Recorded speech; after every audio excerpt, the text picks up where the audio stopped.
Hey guys, welcome back to Guide Glimpse. Today, let's talk about Vidnoz AI Generator.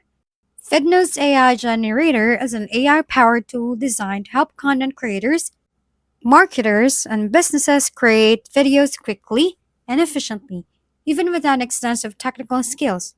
To use Vidnoz, start by accessing the website through your web browser and clicking on Create Free AI Video. Agree to the terms and sign up using your Google account. You can also use your Facebook or other options.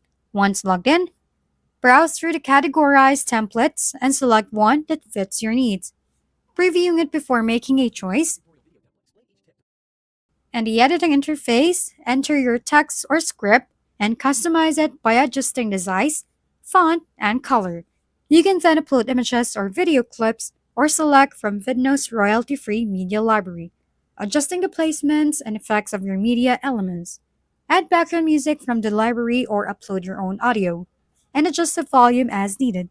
If desired, you can include an AI-generated voiceover by inputting your script or recording your own voice. Vidnoz may also offer suggestions for visuals or effects based on your script. Feel free to apply any that enhance your video. After making any final adjustments, click the Generate button, then wait for it to finish. Finally, you can download and share your video on social media, upload it on your website, or use it for marketing campaigns.